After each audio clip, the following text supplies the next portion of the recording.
morning and a very warm welcome. You are watching JanataTelevision and this is English Bulletin with me, Utsapat. The top stories first. Street protests taking toll on daily lives of people. Public urges political parties to hold demonstrations in confined areas. Constitutional Council meeting deferred until further notice.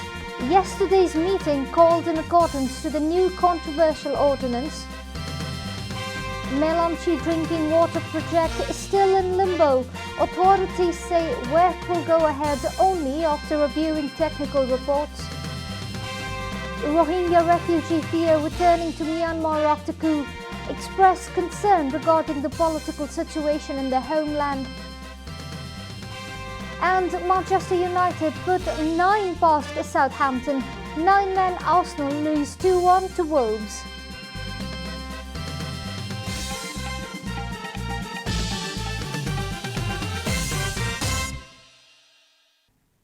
And now the news in detail.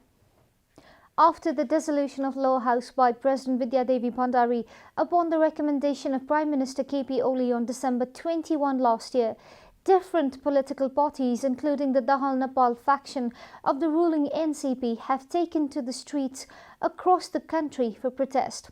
Such protest demonstrations, mass assemblies organised every day have taken toll on the daily routine of commuters and travellers. A report.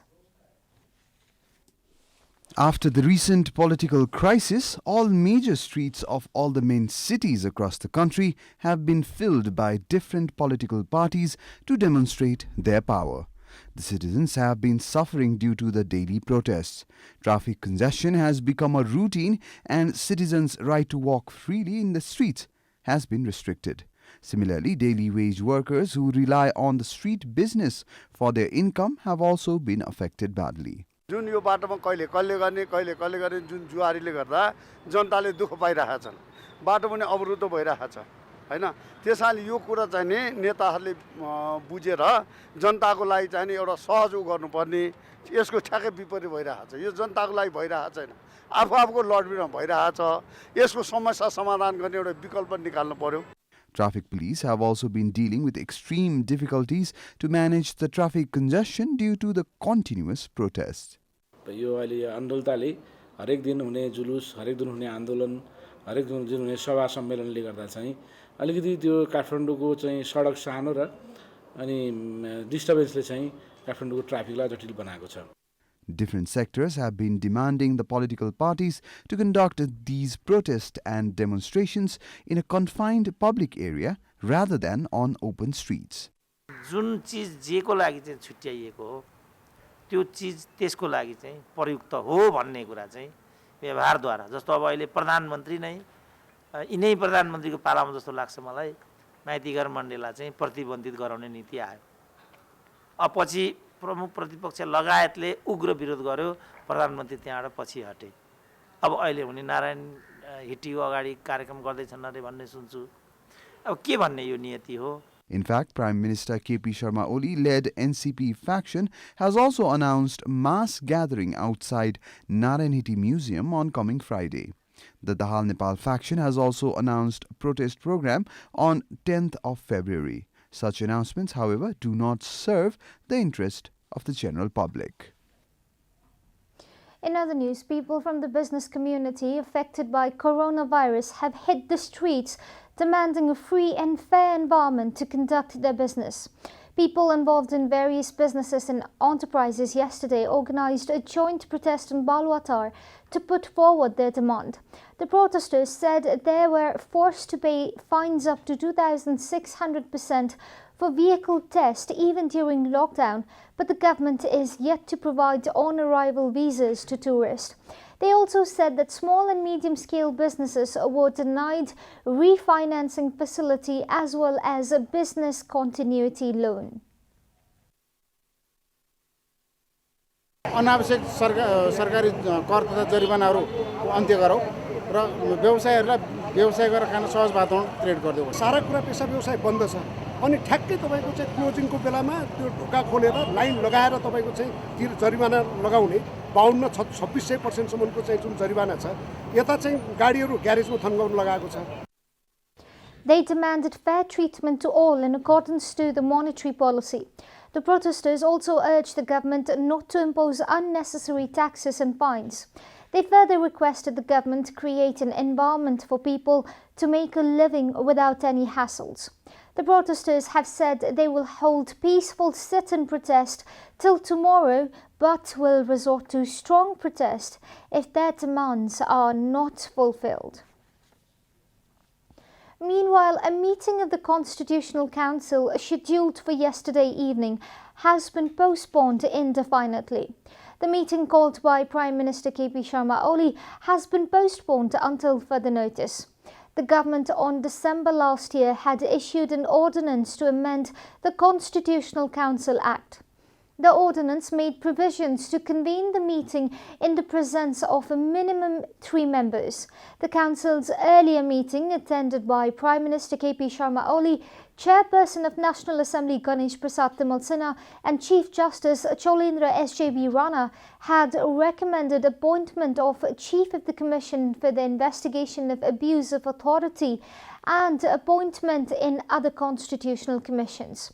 However, all recommendations made by the meeting were rejected by the now dissolved Lower House Speaker Agni Sapkota. National Assembly Chairperson Timalsina had raised objections against the Speaker's move. This is Janata Bulletin. We'll be right back after a short break.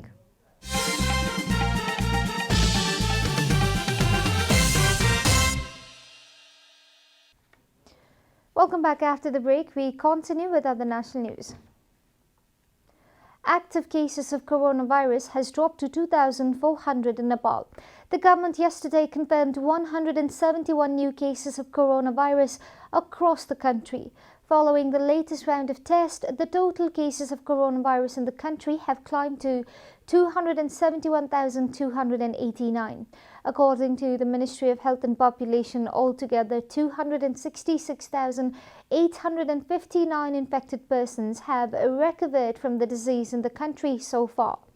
Meanwhile, coronavirus claimed one more life in the country, taking the death toll to 2,030. Nepal is currently among the top 44 countries that have been most affected by the pandemic. The USA tops the list with 27.2 million confirmed cases, followed by India with 10.77 million cases. Coronavirus has infected more than 104.37 million people across the world and claimed over 2.26 million lives. And now the news from economic front.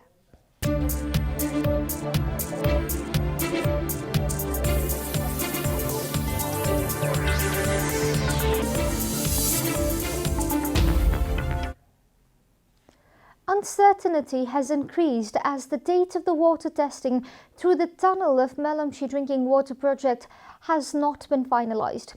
Even as the repair work has been completed in the tunnel, the project is for the go-ahead from the foreign experts who have been working with the project. Project Information Officer Rajendra Prasad Pant said that the project is testing the tunnel by calling a team of German experts at the request of the donor body Asian Development Bank. According to Panta, an Indian company that built the gate after an accident in the tunnel in July last year has reconnected the gate. The project has also made some improvements. He further added that an international company has been brought in to understand whether there's still critical problems even after the improvements. Information Officer Pant said that it would not take long as the Italian company has committed to submit the final report soon. The company had earlier mentioned in a report that although some minor improvements were needed, there was no sign of any major problems. He said that if any minor problems are found, it will not take long to rectify it and start the re-examination procedure. The accident took place on July 12 when water was sent to the project site at Helambu Rural Municipality 1 in Sindhupalchok. The company that built the gate then worked to correct the error. And now the international news.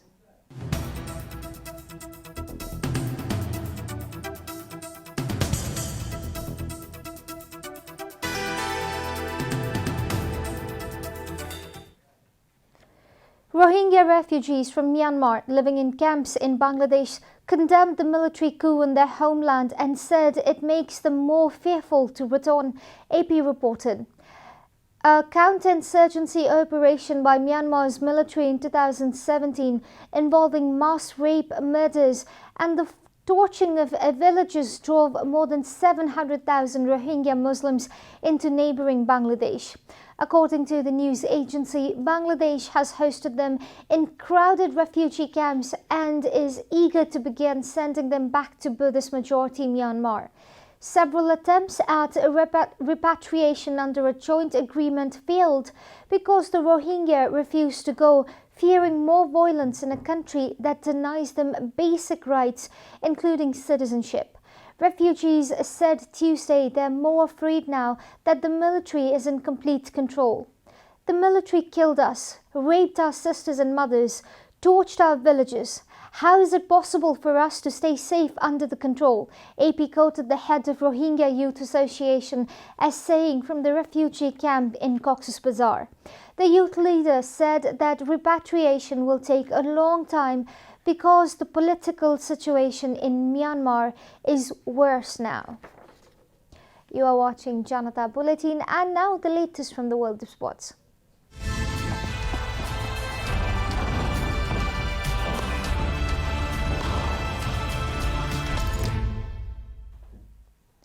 Southampton were once again on the receiving end of a record-equalling Premier League defeat as Manchester United ran riot, scoring 9 goals in the process. A red card for Saints debutant Alexandre Isanguet after only 2 minutes triggered a complete collapse for the visitors, who were on the end of the same scoreline against Leicester City in October 2019. It is only the 3rd time a team has lost 9-0 in the Premier League, with United also beating Ipswich Town by that margin in 1995. Southampton was 6-0 down by the time Benderek saw red for a controversial last-man challenge, with goals from Aaron Wan-Bissaka, Marcus Rashford, Edison Cavani, Anthony Martial, Scott McTominay and an own goal from Benarek. A Bruno Fernandes penalty, Martial's second and Dan James' final goal completed the scoreline. In other matches, David Luiz and Bernard Leno were sent off as a 9-man Arsenal imploded to hand Wolves a 2-1 victory at Molineux. Arsenal led from a Nicole Pepe goal in 32nd minute, but David Luiz, a red card in the first half stoppage time, handed Wolves with a penalty which Ruben Neves put away to bring the scores level. João Moutinho scored in the 49th minute and sealed the first win in 9 games for Wolves. Today, both Manchester City and Liverpool are in action before their crunch match on February 9th when they take on each other. We are at the end of Janata Bulletin and the headlines once again. Street protests taking toll on daily lives of people. Public urges political parties to hold demonstrations in confined areas. Constitutional Council meeting deferred until further notice. Yesterday's meeting was called in accordance to the new controversial ordinance. Melon Tree drinking water project still in limbo. Authorities say work will go ahead only after reviewing technical reports.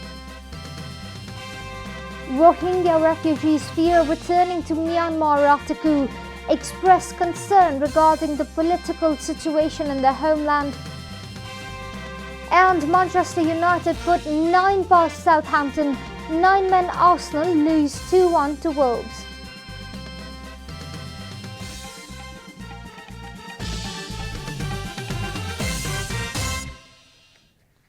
And that's all from the English News Desk for today. You can follow Janata Television and our programs on various social media platforms, including on our website janatasamachar.com. Keep watching Janata Television. Namaste.